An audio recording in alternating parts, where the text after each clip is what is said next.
All right, many of the viewers requested that we get John on, and John's book is My Search for Madeleine, one reporter's 14-year hunt to solve Europe's most harrowing crime. John is spelled Jon, and it's Clarke, Clarke. All of John's links are in the description box below this video if you want to follow up and get his book. And we've never had John on the channel before, so this is going to be a unique opportunity to get another side to this story that just never leaves the news headlines. So John, huge thank you for coming on. And firstly, what got you interested in the McCann case? Well, I can tell you it's actually 16 years now. It was 14, that's 16, or going into 16 years. And what got me interested in the case was just literally a very early morning phone call told from a foreign desk flunky to just get my arse down to Portugal as quickly as possible and cover a story that seemed pretty low key and pretty minor, but to him it seemed quite important. I think by nature of the fact it could have been a doctor and she could have been blonde and had blue eyes. So that was me, slightly cynical, slightly early in the morning, slightly tired, getting in the car and driving all the way from where I lived at the time in Ronda all the way to southern Portugal, to Pradeluge for my first visit there. And so that's what got me interested. And from that day, I've kind of always covered the case and always. When did you notice that this was not a run-of-the-mill disappearance case? Well, probably. That's a good question. Probably around halfway through that day, I'd say, it began to become a bit like, oh, she's not going to turn up. She's not going to just sort of wander back. We haven't found her body, and I've been like all around that bloody area, all around Pradeluge, every single back street off into the country, and talked to everyone I could. And I think probably by mid-afternoon, late afternoon, I thought, no, this is likely to have been a snatch. And, by the time of the press conference that evening, when they famously came out of the apartment and gave their press conference at the steps of the Ocean Club, you could sense their despair. It was exactly 24 hours later. And I don't know if it was timed almost to the moment that Maddie had got missing. It was around 9:15, 9:30 that night, and it must have been almost exactly that time that Maddie had been taken. And they were just distraught. They were, you could sense it. It was just, the atmosphere you cut with a knife. And it's not, at that point, there's not much you can do. It was on the news. It was on the national news. So there wasn't that much for me to do apart from just to sort of take some pics and listen in and try and get a few pointers. And, I wasn't a crime journalist. I was just a general news journalist, but I had done a lot of crime reporting back in London and in Spain, of course, a lot of crime down here. And so I just sort of stuck around for a few days then and did my best to try and understand as best as possible what had happened. And it was just, I then went back for my daughter's birthday, which was quite moving. She was very young at the time, and then came back out again a couple of days later, well, in fact the day after, and then was there for another week more or less, and backwards and forwards really for the first month or two. So yeah, I did lots of reporting on it live in the resort and got to know all the journalists from the very beginning who were covering it, a lot who at the time knew the case much better than me because they were living and breathing it 24/7. But because I'm more of a sort of Sunday news reporter, more, I guess you'd probably say I like following a more exclusive beat, separate beat. I could go off on angles and leads that maybe perhaps the other guys weren't going on because they had to just sort of follow the other sort of daily news agenda. So someone at the Telegraph would have to make sure they followed someone at the Mail, had to follow someone at the Sun. I could be, because I was working for the Mail on Sunday, the Sunday Mirror, I was able to sort of go off a little bit off diary and start digging into stuff that perhaps they didn't. And of course, a lot of them were sent home and then brought other journalists out. So they lost that continuity. But because I've always been in Spain, and because there were so many links to Spain, and it's probably highly likely that Madeleine did come across the border at some point. And because, there's so many stories broke in Spain afterwards, I covered most of those, and we broke a load of our own stories as well, so-called sightings and claims of this and that. So I kept a really close interest in it over the years. And, you know, I always thought I should probably write a book on it, and never did. Wrote another crime book that sold pretty well right at the beginning, and then did a restaurant book, slightly different. And then when suddenly out of the blue, you know, they announced that they had a German suspect a couple of years ago, I got straight on that. I just got onto the Mail on Sunday news desk and just said, look, you know, do you want me on this? And it was in the lockdown, and so they were just delighted I could get straight over there and before anyone else, and really, you know, muscle in on it. And at that point, I thought that, you know, this is perhaps the time I should write a book on it. And so I just sort of immersed myself for a year and a half, really just pulling it all together. And I've, you know, I'm going to do a second edition of it fairly soon. There's going to be another edition, and it'll be up, and it'll be very different to the first. It's going to be a lot of new stuff. The case, as you probably know, keeps moving and changing, and you know, I know you've covered it a fair bit. I've seen your name. I've tried to contact you, Sean, a couple of times. I think we've got mixed up through Donald, a mutual friend, Donald McIntyre. I know you've been talking to people on the case quite a lot, haven't you? You know, so, you know, it's, and, you know, someone gave me a blank check. I could probably go to 10 different doorsteps, 10 different areas tomorrow over the next month and carry on digging. But unfortunately, I haven't got the deepest pockets. I can't keep. So I have to sort of wait for the right moment to kind of go off and do my reporting and do my digging. But I think we're getting close. I think we're getting close to solving the case. All right, well, let's go over this much more slowly then. So on the day in question, would you say there was hope early on and the atmosphere changed? I'd say there was hope initially, yeah. I certainly hoped, certainly. But yeah, I think it became quite apparent early on that you know, that she had been taken. But I think what was interesting was the press conference we had in Portimao a few days later, where the chief of police said, "Oh, look, we know who's taken her," because then they were saying, "Well, it was a kidnapping. We know who's taken her, and she's within," he said, to quote, 3 kilometers, or was it 3 miles of Pradalou. So we thought, what's that all about? How do they know this? And so there was a sort of hope that perhaps she was alive, and that you know, we were going to get back. So there was some hope amid the gloom. Did you ever find out the basis for them saying that? No, never found out. Never found out. And I don't know, but as you well know, Sean, there's a couple of interesting policemen who are linked to this case, fairly senior policemen, one who became one of the most senior, I would say, establishment figures in Portugal, certainly the top 100 key figures in Portugal, who's currently in prison and will be in prison for 7 to 8 years. Who's that? A guy called Cristobal Pereira.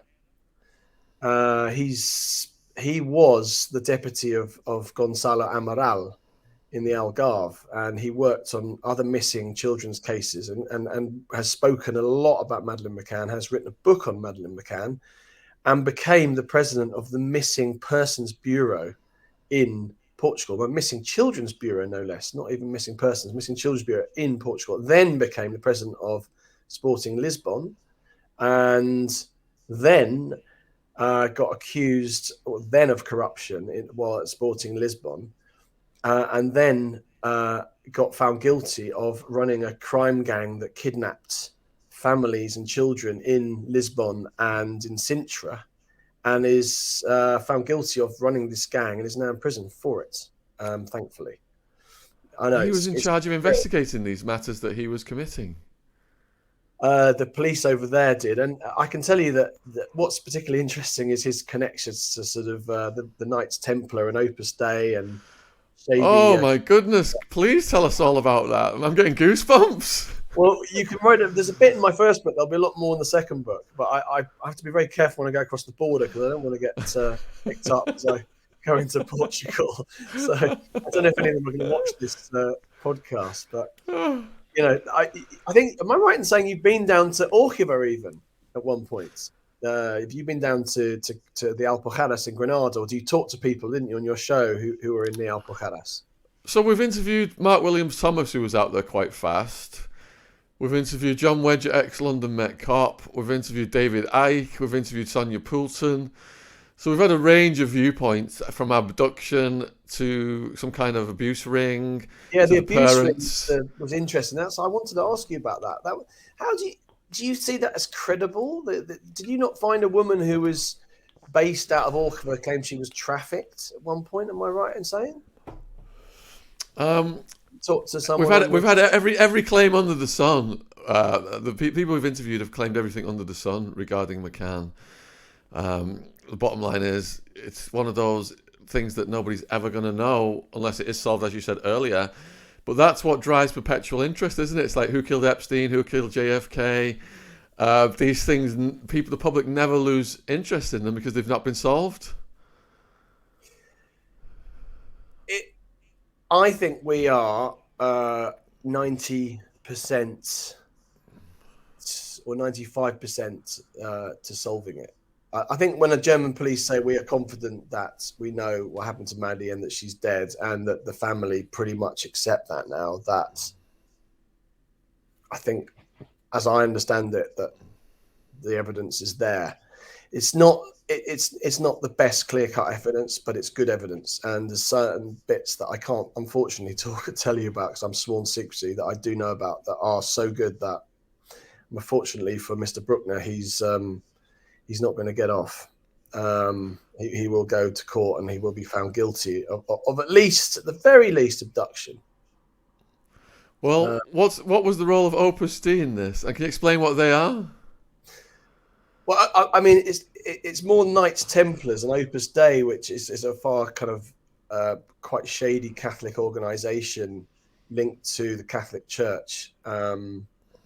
And the Knights Templar were famously come out of the Crusades, when Christian crusaders came down to, fundamentally, people think they all went to Jerusalem, to fight in Jerusalem during the Crusades. But actually, the Crusades were very much linked as well to Spain and Portugal, because from 711 up to 1492, Spain and Portugal and bits of France were ruled by the Moors, the Moorish kingdoms. So it was traditionally kind of important that Catholics, Protestants, knights came down to fight the Arabs in Spain. And so these organizations are celebrated. And I can tell you now that some of the key police figures and establishment figures in Portugal are members of these slightly shady groups. And as you probably know, Portugal has a very bad track record for networks and rings.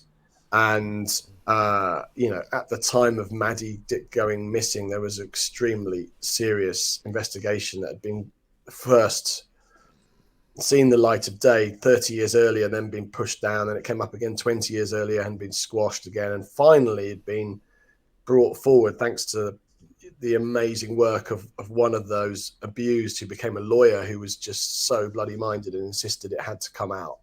And that case, believe it or not, at the time of Madeleine going missing, you could still sit in a cafe in Lisbon with your laptop open and look at pornography legally.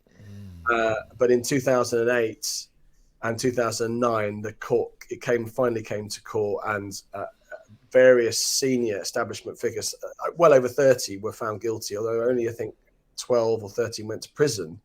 But that included lawyers, TV personalities, doctors, a huge retinue of very senior establishment figures in Portugal. There was even claims that the Prime Minister at the time was linked to it, even one of the opposition leaders, lots of stuff in the press, and they were counter-suing. So this problem existed. And it's fair to say, would you not agree, that if the lawyers and the medical profession and the judiciary are involved, it's probably likely that the police force is also involved in some way. Some members of them are involved. I think it'd be naive to say, oh no, the police wasn't the police force. That'd be very naive. I'm not blaming. I'm not pointing a finger at anyone here, Sean. But there've been some cover-ups, and there's been a lot of conjecture about exactly how closely some of the police were involved in this case, how much covering up went on, and some of the linked cases, such as the current case of Hazel Bean, as she usually say it in Irish, Behan, you may know it there, but Hazel Bean, who was... I hope you're enjoying the podcast. I've got some exciting news to announce. Michael Franzese is coming back to tour the UK in 2024. The Remade Man Tour, the Michael Franzese story. Michael Franzese, once named one of the 50 most significant mob bosses in the USA by Fortune magazine, and a former member of the notorious Colombo crime family, will take you deep into the world of organised crime, sharing captivating tales and insights into the mafia's past, present and future. Join us for an unforgettable evening with Michael Franzese, the original Goodfella, as he exclusively sits down with myself, Sean Atwood. With me as the host, there's going to be a no-holes-barred exploration of Michael Franzese's life, including his numerous arrests and jury trials that ultimately led to his pleading guilty to a federal racketeering charge, a 10-year prison sentence, and $15 million in restitution. You will have the unique opportunity to ask questions during an audience Q&A session, making this event a must-see for true crime enthusiasts and anyone curious about the underworld. Don't miss this explosive in-conversation with Michael Franzese. Live on stage in the UK, this exclusive in-person event will be held in various locations in the UK, Ireland and Scotland. Link in the description box below this video if you want to grab yourself a ticket. Back to the podcast. Cheers. Very savagely by a man on camera in and around Pradelouche, very close to Pradelouche in Portimao, and she was treated appallingly and slut shamed, and you know, the police actually knew. They said to her, "We know who did this," but they didn't help her get the case out. They just ignored her. They treated her like dirt. And other cases, there are other 5 cases that are due up at some point. We'd hoped it would have been this spring. Looks like it's going to be the autumn now. One of those other cases was a child on a beach who was abused by a man who looked strikingly like Christian Brueckner, who the family say is Christian Brueckner. And they obviously want to get justice there. Of course, there's the 4 children in the park that were exposed to Christian Brueckner at near midnight. Can you imagine the scare of your child being in a play park, very dark, near midnight, and a man takes his dick out and whatever? And so they want justice, of course. So eventually we'll hopefully see it, but right the way through, it's been slowed down and slowed down and slowed down, and it's a painstaking process. And I'm very pleased to say that, you know, I've got very good access to the police and the judiciary and a lot of the key characters that are in this, and a lot of it's just a sort of slow burn of telling their stories and bringing them together and speaking to them and updating them, and them updating me, and sort of, you know, trying to go forwards as best as possible. But I am confident, despite what you may read in the Sun or the Mail or where, in fact, all the papers recently, that the case is now being dropped and that, you know, he could be out any minute soon. I'm pretty confident that's not the case. All right, John, going back to the first few days again then. So the McCanns were criticised for their behaviour in the aftermath. Do you think that criticism is valid, or do you think they were in shock and people behave differently in shock, so there's no real yardstick there as to how to judge people? They were criticised in lots of ways. In which particular way are you referring to? Well, they were criticised for not showing enough emotion, for going out jogging and not, you know, joining the search and things like this. Various criticisms have come to light. I think it's fair to say, Sean, that everyone acts differently, and you've got a medical couple, one a fairly senior career doctor, one a GP, and who see and live and breathe death on a daily basis, have to stay strong for their patients, have to handle grief and emotion, that it would be fairly normal for them to want to hold it together and to look perhaps I'm sure they looked emotional enough to me when I saw that press conference. They certainly showed a lot of emotion. But yeah, I think why would you need someone to break down on TV to think that they actually showed emotion? I think the criticism was unfair. Yeah, there's some conjecture about leaving your kids in a room and supposedly going backwards and forwards, but equally all their friends should also be criticised. And a lot of people did it back then. They don't so much now, do they? And there were some mistakes made. They'd be the first to admit it. And no, I think it's difficult to criticise them. I think that's a side issue, really. So in these cases, then the parents are often on the suspect list. What happened with the Portuguese police and the parents? Yeah, well, I think they were desperate to find some clues and to actually move forwards. And I think, obviously, logically, everyone would always look at the family in a case like this. It's the most obvious thing you would do. And probably 75% of the time you'd be right, and you would actually find, the perpetrator amongst the family or close friends. But so, it's understandable they would bring the family in for questioning, and they would pick apart their timelines. And, I just think they were naive to think that there was a group of professional doctors that could have been so deceptive and could have been so, I don't know if it was evil, but certainly completely criminal in plotting to protect their friends, if you like. I think that, to me, it seemed fairly obvious, and I think it's obvious to the British government and certainly Operation Grange that they weren't involved, they weren't guilty from the beginning. So I think that it lost 2 to 3 months of valuable time when they could have been looking for key clues. So I think it actually scuppered the whole investigation by getting very fixated on the McCanns. What about the allegation that Madeleine was drugged, the cowpoll and all that stuff? They deny it. They said they had used drugs. They said they had them, but they said they hadn't given it to him. And there's no evidence, is there? So, let's just accept it, that they didn't drug her. Why would they have those drugs with them then? I think everyone used Calpol and things like that, didn't they? Back in the day, I think they still do, to help the kids sleep.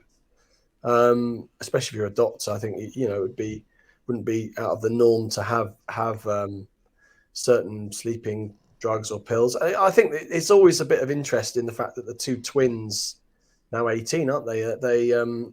They slept right the way through, apparently, which is amazing. But having had kids of my own, it's amazing, how they can sleep through these sort of things. And once they're asleep, they really are asleep. I'm not a doctor, and I'm not, so I couldn't really comment on that.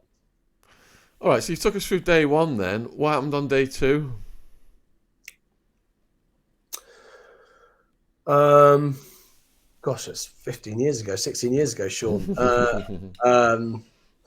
I think I continued to dig on what had sort of going on. I think by end of day two, I think we were starting to be a little bit suspicious of one of the locals, Mr. Murat, who I think he's been exonerated, but I still think he was very suspicious at the time.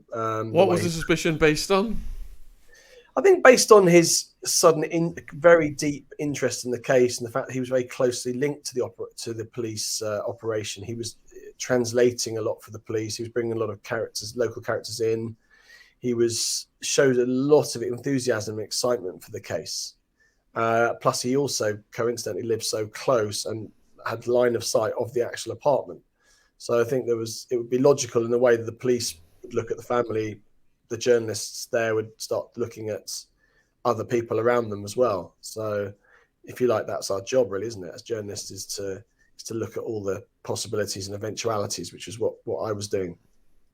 As you may know, the Sunday Mirror actually did call up the British police in Leicestershire and did report him to the police, who then reported it to the Portuguese police, who then did eventually see fit to arrest Robert Murat.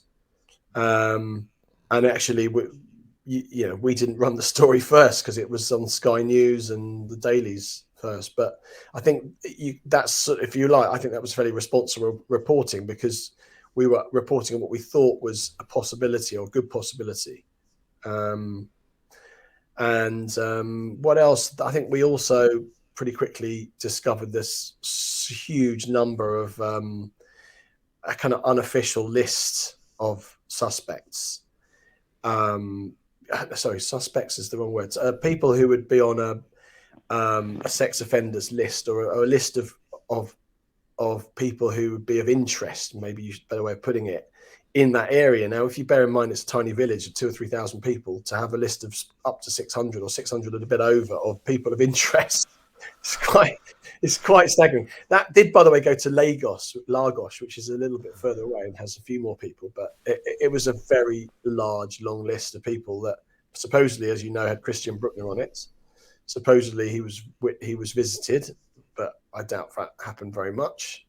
Particularly because he wasn't actually living at the address supposedly the police had for him at the time. But there were a lot of, so that early on we knew, and we went off to a couple of places that we knew there were various British and German sex offenders. One of being Barrow Saint-Jean, which is about 6 miles away, just outside, and we dug around looking into some of these people and trying to see if there was any, had there been any police interest. Police had been going around, interestingly, knocking on doors and seeing a few people, but nothing came up. So yeah, day 2, day 3, that was the sort of that was this general thing that happened. Then I said I was back in Spain for a few days and came back out again, and it was more digging, and as the case developed. And what were the police announcing as the case developed? Very little, incredibly little. I mean, I think one of the most interesting things I found was early on, before, I think I probably the first to establish this, was that the main operation was coming out of Portimao, about half an hour away. And that's where the headquarters were for that side of the Algarve. And there were probably somewhere like 20 or 30 detectives, mostly plainclothes, who were dragged down from Lisbon, Porto, and all up the coast, and they were sort of there to follow leads. But the undeniable thing was that they were hanging around. I kept going there. They all be hanging around. They were sitting there. They were like bored, and they were just like, we've got leads. We want to get on with stuff, but we're not being sent off. And and they were quite friendly with me. And my Portuguese is relatively limited, but I tried to speak to them in Portuguese, or certainly they speak good English, most of them. And it was quite apparent that there wasn't a whole lot of activity going on. There wasn't enough real chasing stuff, and that might be they didn't have that many leads, didn't have that much, and so they seemed to have the manpower, but not necessarily the guidance or the leads they needed. Because, as you may know, Sean, that the cameras, for example, on the motorway driving into Spain weren't working, it turned out, and they shut the border, but it was 24 hours later. And I got pulled over, ironically, 48 hours later, going back, and was grilled, like went through the boot of my car. And I was just like, I'm a journalist covering this story, and you're around looking into my boot and asking me this and that. And, so there was lots of mistakes, so many mistakes from the beginning. I mean, frightening large amount. Do you know how long Murat was held for and why he was cleared?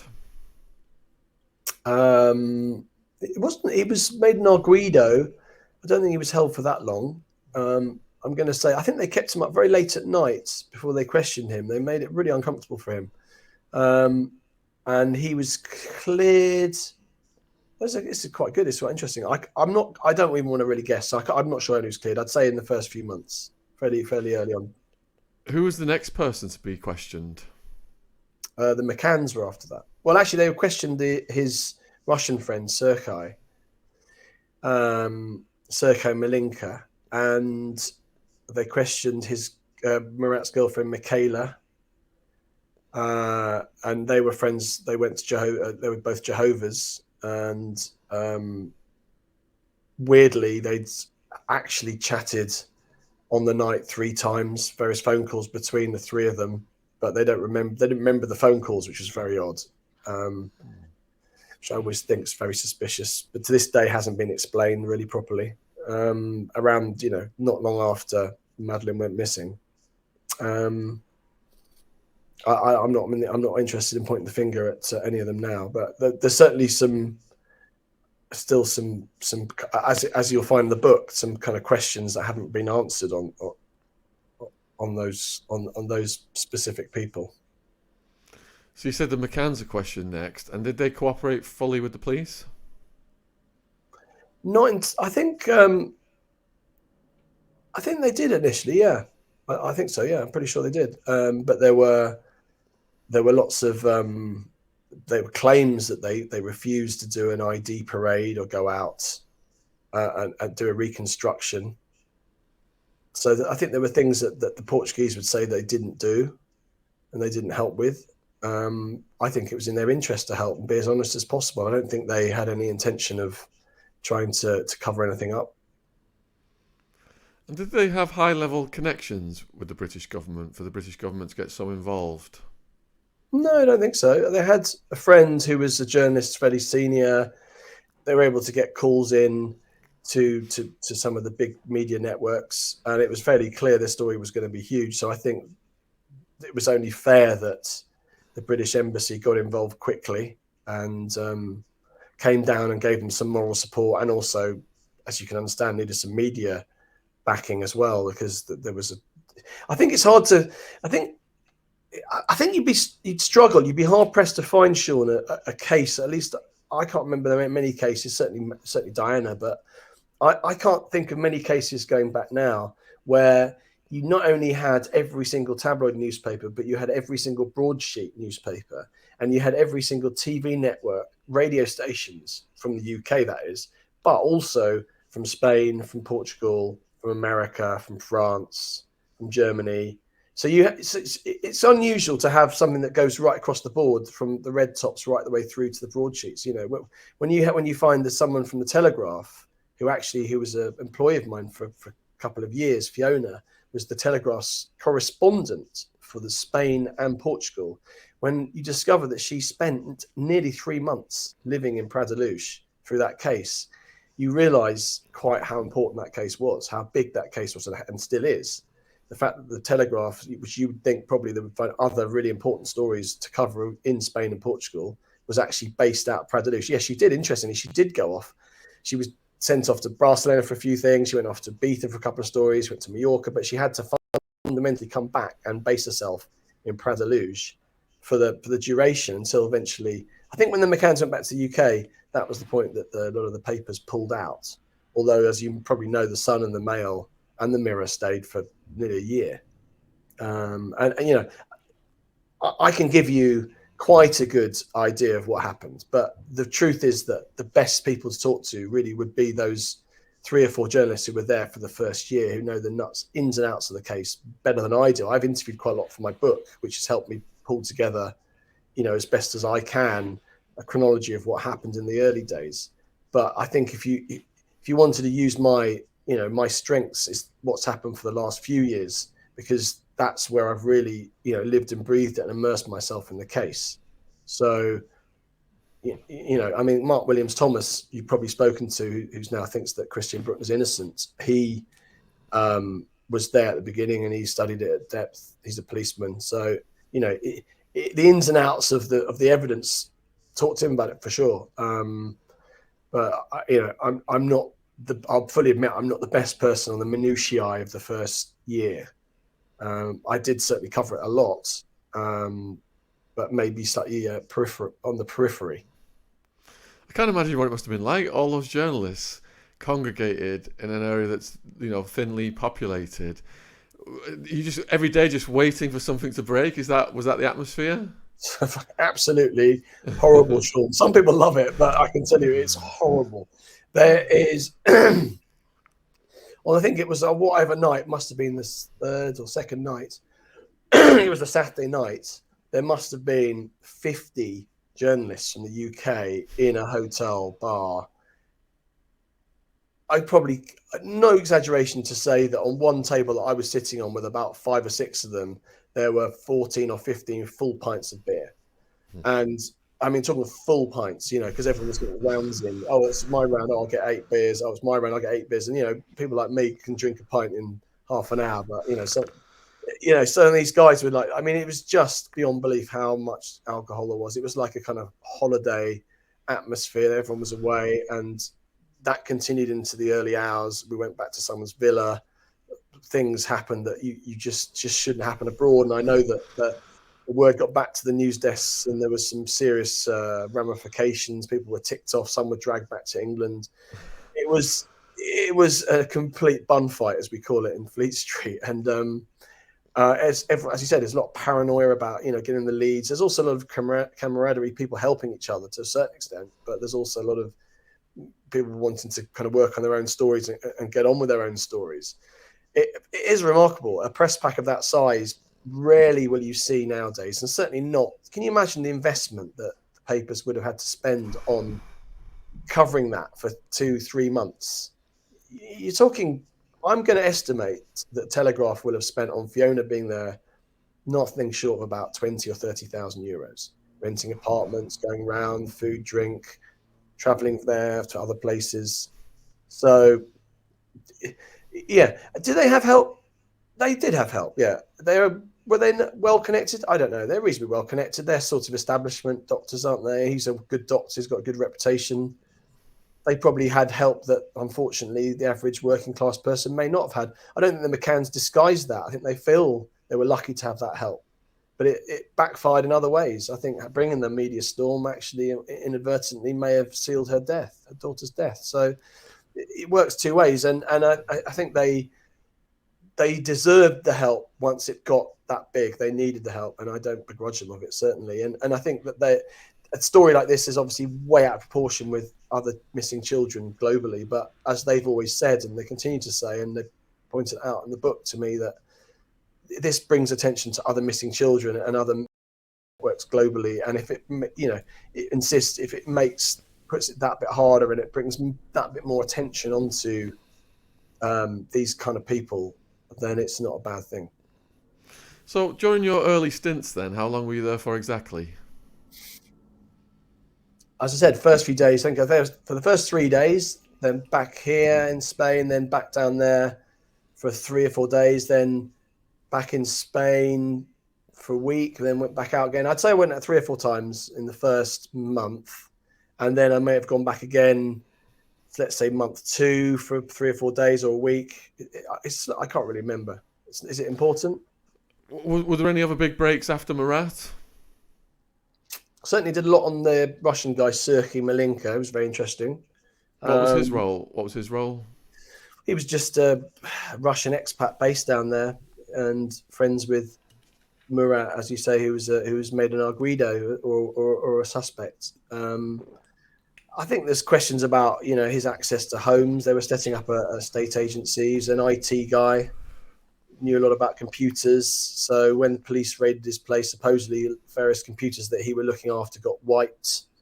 So you have to make your own conclusions there. And I think he's been exonerated. He came under an enormous amount of pressure from private investigators. You may have heard his car got firebombed. Someone wrote the word "Fala," speak, on the pavement next to his car.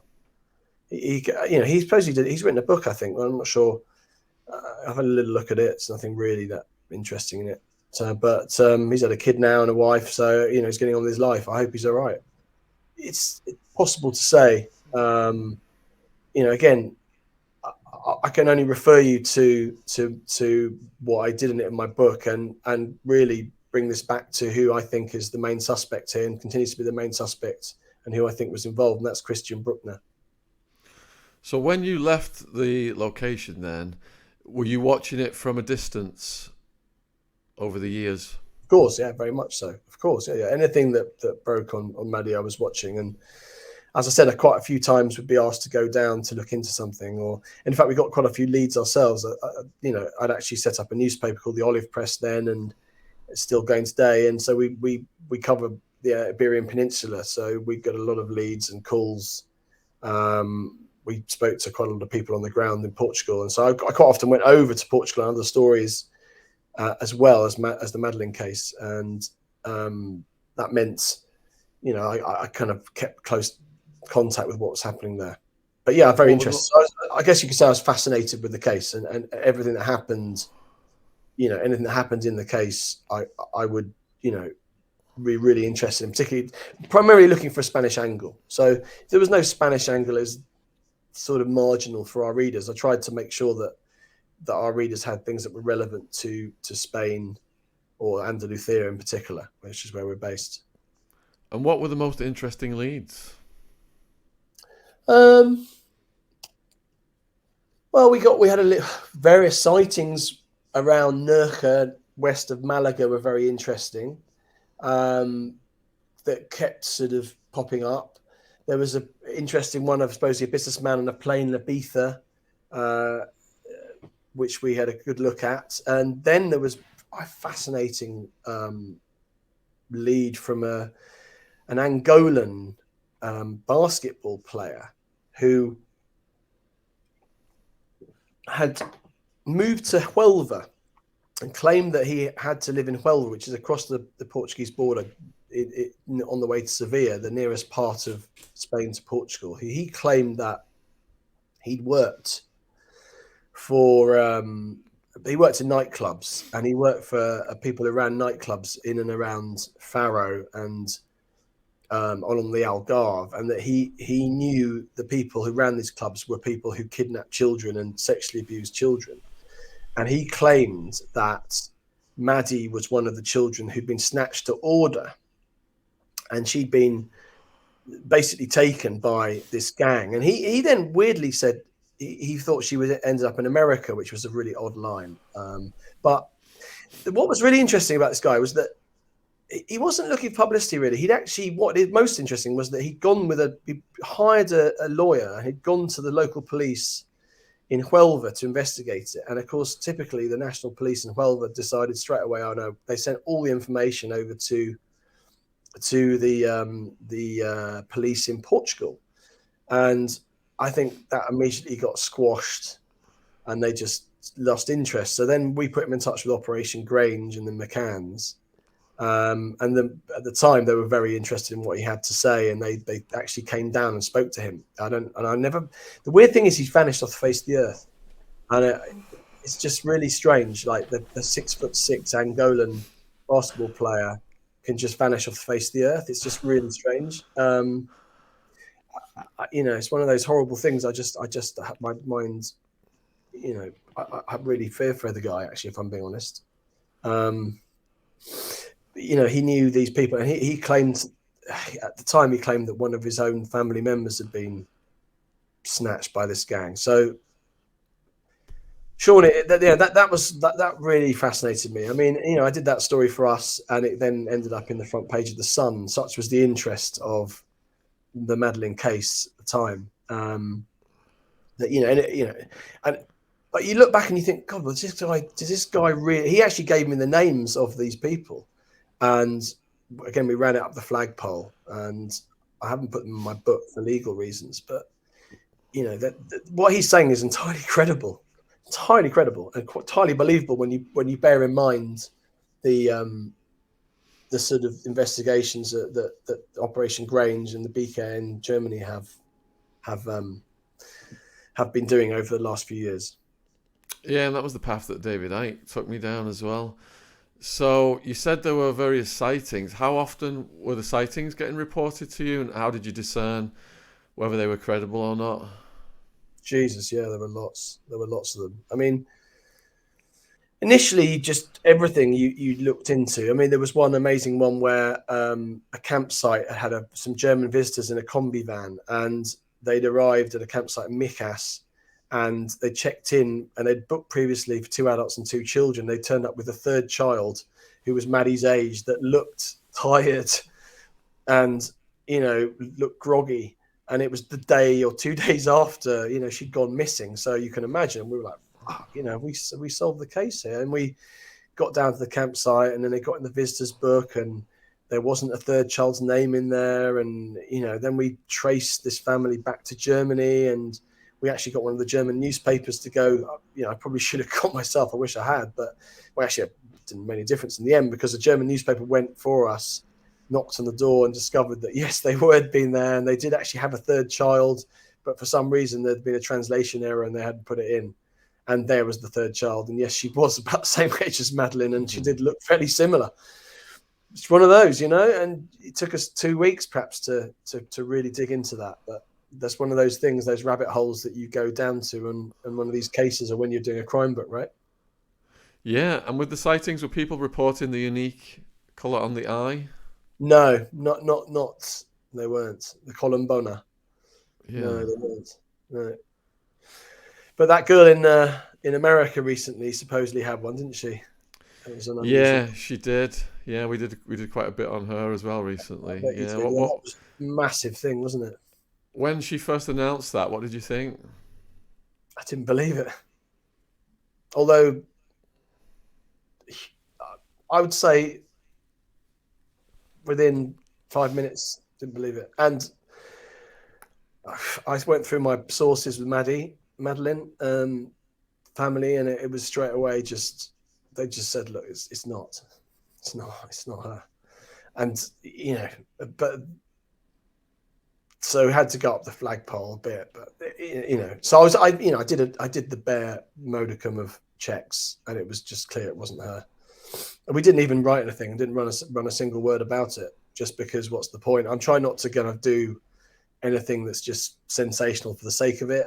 I mean, you may have seen we did a story a month ago just explaining that the case isn't dead, it isn't leaving Braunschweig court, it's going to rumble on, but we're just trying to like correct what's out there and try and do it as clearly and correctly as possible. There's a lot of clickbait out there. We've got a paywall now, so we just want quality people who sign up to us and use us. So it's not about sensational journalism and trying to get people just to watch, to read stuff. We want people to want to read it and read it for a reason. So we did something about Maddie's being 18. That seemed appropriate. But yeah, I think I find it amazing that that you'll have a story in a, say, the Mirror or the Sun or the Mail, and within an hour it's in all the other papers and the Star just regurgitated, and you just think. But yeah, that was a remarkably odd case, wasn't it? That girl, she's a strange girl, wasn't she?